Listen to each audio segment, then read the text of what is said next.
सबों के प्रति अपना श्रद्धा अर्पित करते हुए हम लोग अपनी बातों को हम रखना चाहेंगे।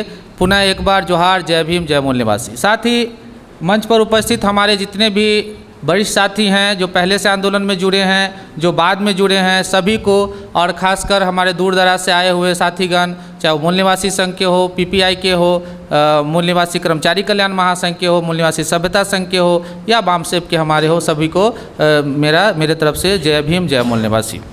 एक नया ट्रेंड चल पड़ा है कि हम लोग मूल निवासी पहचान, हमारी जितनी भी आंदोलन चल रही है अभी, वो मूल निवासी पहचान के इर्द गिर्द ही घूम रहा है और उसी के इर्द गिर्द घूमेगा, ये हमको ध्यान रखना है।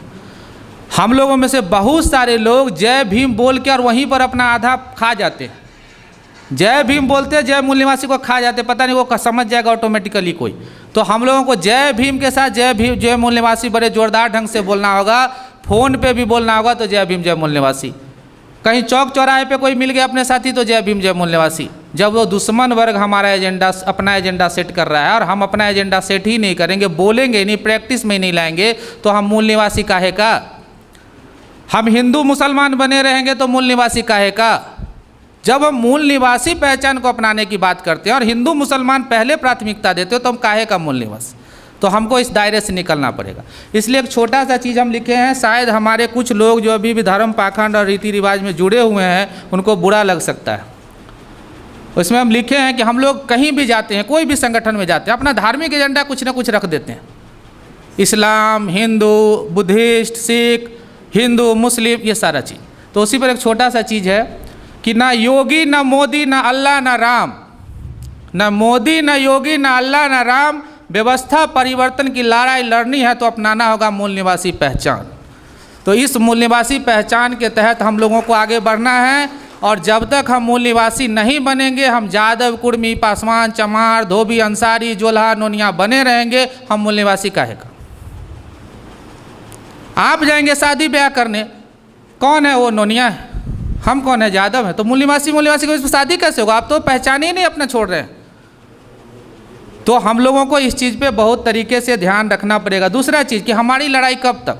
एक बात आ रही है कि पिछले 40 वर्षों से बामसेप आंदोलन कर रहा है और हमारे लोग पूछते हैं कि क्या किए, खुद हमारे संगठन के लोग पूछते हैं कि क्या किए। अरे 3000 साल की गुलामी है, 40 वर्ष बहुत ज़्यादा लगता है? 150 से 200 साल अंग्रेज राज किया, उसको भगाने में भी आपको 40-50 साल लगा। तो यहाँ तो 3000 साल की गुलामी है, तो क्या लगता है आपको 40 साल में ख़त्म कर लेंगे आप? तो इसको ख़त्म करने के लिए आपको पेशेंस रखना पड़ेगा। हाँ, हमारा आंदोलन उस मुकाम पे ज़रूर पहुंच गया है कि हम ट्रांजिशन फेज में। एक छोटा सा उदाहरण देंगे, एक ट्रक है, उस पर 10,000 टन माल लदा है, मान लीजिए, उसको 1000 आदमी धक्का दे रहा है, लेकिन वो इंजन खराब है, नहीं खिसक रहा है, लेकिन वहाँ से हटाना जरूरी है। हमको भी ब्राह्मणवाद और सैयदवाद दोनों को हटाना पड़ेगा। एक और चीज़ है, इस पर इंपॉर्टेंट जोड़ना पड़ेगा। हम अगर ब्राह्मणवाद की बात करते हैं और सैयदवाद की बात नहीं करते तो हम फिर वहीं मात खा जाते हैं। जिस तरह ब्राह्मणवाद हमारा शोषण कर रहा है, सैयदवाद भी उसी तरह शोषण। अगर सैयदवाद शोषण नहीं करता तो पसमानदा मूवमेंट चलाने की क्या जरूरत पड़ती? पसमानदा मूवमेंट चल रहा है, आज से नहीं चल रहा है। जब हम इंटर क्लास में पढ़ते थे आज से 25-30 साल पहले, तब पटना में हम देखे थे पसमानदा सम्मेलन हुआ था। क्यों हो रहा है? जो समझ रहे हैं, लेकिन फिर वही धार्मिक जाल में फंसा के उसको छिपा दिया जा रहा है, या हिंदू के जाल में फंसा के छुपा दिया जा रहा है।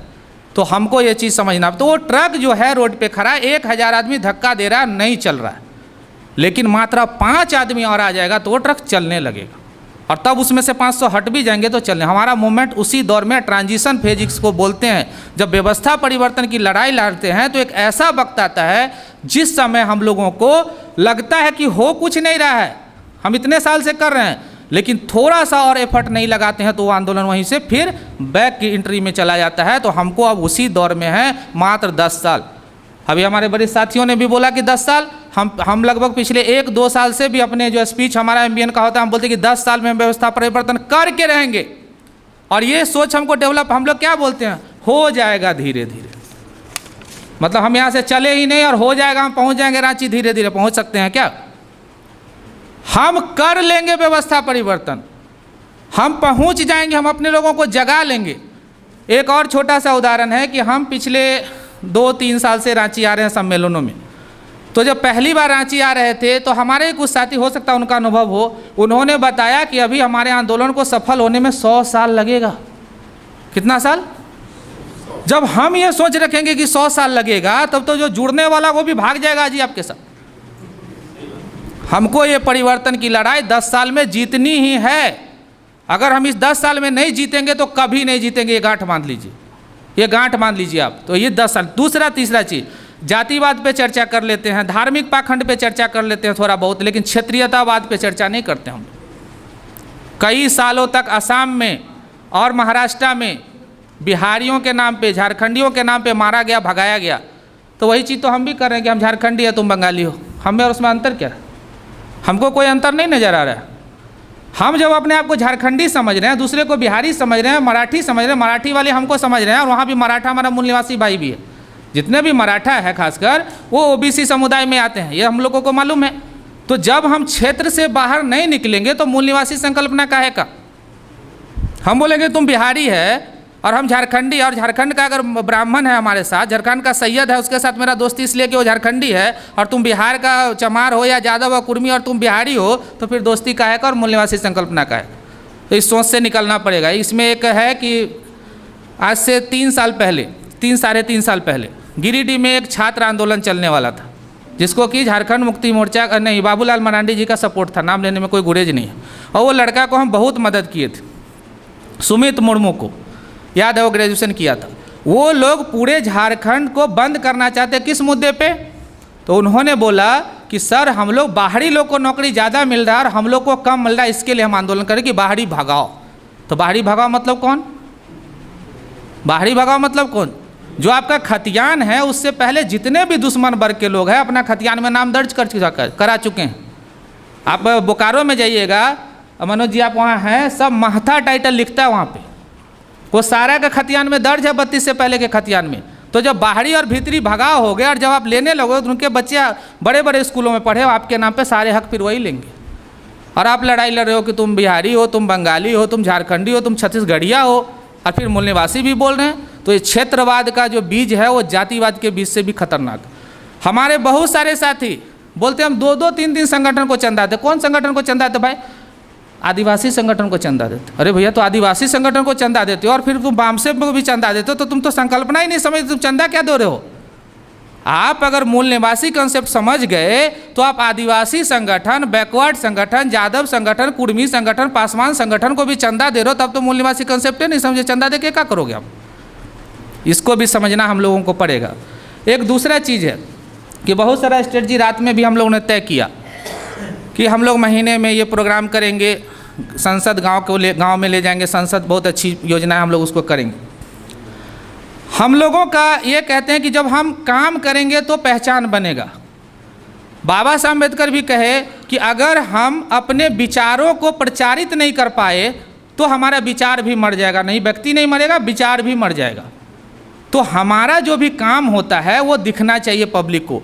ये नहीं कि पब्लिक को भी जोड़ रहे हैं, लेकिन पैरेलली हमारा काम दिखना चाहिए। अगर हम महीने 2 महीने में, ये मेरा अपना आग्रह है यहाँ जो हमारे जो CEC के मेंबर हैं उनसे, कि हम हर 2 महीने पे अपने प्रोग्राम को ऐसे क्यों ना डिजाइन करें कि जब तक व्यवस्था परिवर्तन नहीं तब तक हमारी लड़ाई है।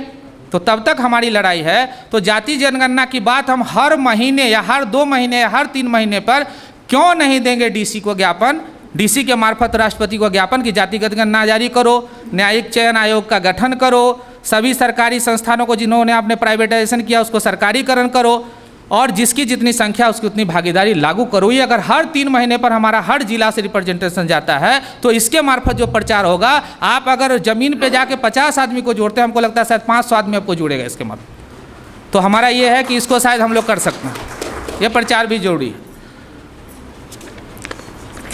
उसके बाद एक है कि हम लोगों को बचपन से सिखाया गया है। मेरे पिताजी, हमको लगता है जब हम 12th क्लास तक थे, छात्र आंदोलन में हम थे, 12th क्लास से ही घुस गए थे, जाते थे अपने एक सीनियर के साथ। तो वो बोलते थे कि अपने ठीक रहोगे तो सब ठीक रहेगा। और क्यों बोले थे? कि एक बार प्रिंसिपल को हम लोग बंद कर दिए थे, वाइस चांसलर को बंद कर दिए थे, तो थानेदार पूछने के लिए चला आया था। तो उन्होंने बोला कि अपने ठीक तो सब ठीक। हमने किस लिए बंद किया था? हमारे हक अधिकार का वो हनन कर रहा था, इसलिए बंद किए थे।